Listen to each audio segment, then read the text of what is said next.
Welcome to American government. To start off, we want to talk about just the United States in general, maybe your basic understanding of government. But the big thing is we want you to become a better citizen of the United States, a productive citizen of the United States, and someone who's informed. So, what does it mean to be a citizen of the United States? So, some questions to kind of think of as we begin this course. What exactly is government? What is a democracy? And what does it mean to be a citizen? Again, a democracy is a word we've heard all the time. We always talk about government. We talk about being a citizen, but what does it mean to be a good citizen? So, the definition of being a citizen is a native or naturalized member of a state or a nation who owes allegiance to its government and is entitled to its protection. So, because you are a part of the United States, one of those things that people tend to forget is that the government will protect you, okay, and you're entitled to its protection.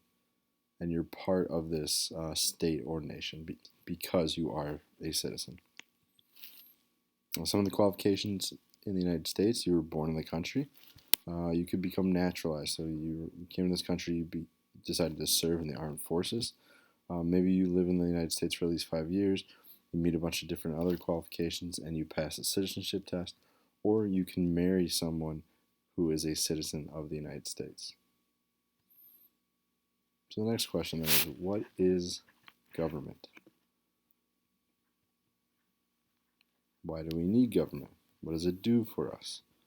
So basically, what is the structure? What does government mean? Why do we have it?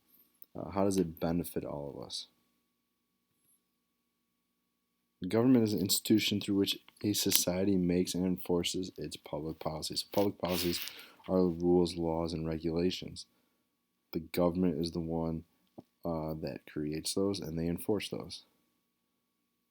And it's also made up of people who exercise its powers. And in our country's democratic system, people are elected to do that or appointed to those positions. So we have public policies, all things that governments decide to do. So taxes, defend the country and put up a military. They provide education. They decide what are crimes. They can provide for health care, transportation. Imagine what the United States would look like without a power to carry these out. And people say, oh, we don't need government, we need less government. But however, what if they didn't fix the roads? What if they didn't provide public schools?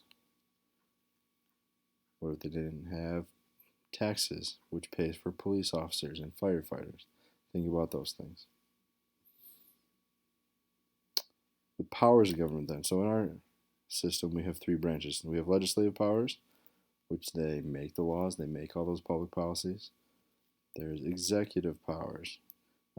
Those are the people in the government that make sure all these rules, laws, policies, regulations are being followed, and they enforce them. They find a way to enforce them.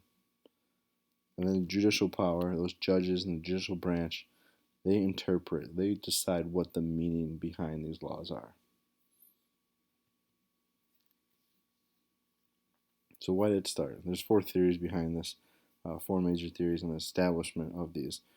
So a state, a governmental state. A state is a body of people living in a defined territory and they have a political structure. So there's boundaries, they have a political structure that they all live under. So what does that mean? How is it different than a nation or a country? So a nation can be a group of people, but they might not have a specific boundary, but they're kind of defined by a common background, maybe a language.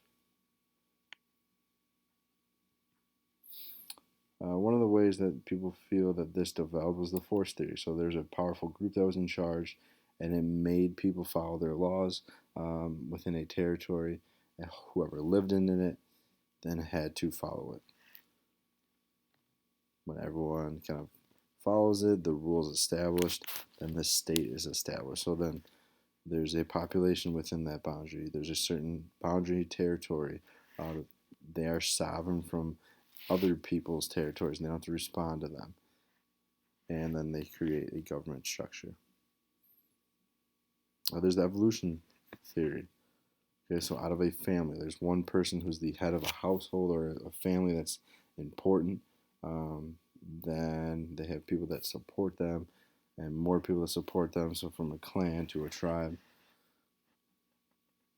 and then when they finally settle down, that one person, that family is in charge. That kind of creates a state. There's the divine right theory. So God created the state. The God gave them power, the divine right to rule. If you disobeyed, that's an act of treason. It's a mortal sin to do that. You don't want to go against that. You don't want to go against God's wishes. A lot of this happened in those Chinese dynasties. Sometimes then they'd run out, and a new dynasty would take over. It was very popular in Europe as well. And the last biggest one is the social contract theory. In 17th and 18th century, it was developed by Hobbes and Locke. Um, People lived in a certain freedom in a state of nature. No authority to protect one person over another. So again, it was kind of every man for themselves. But if you weren't strong, you wouldn't survive. So again, you could live in freedom, but you still had to protect yourself from other people. And if you weren't strong, you would not be around much longer. So people began to make contracts with each other, agreements with each other.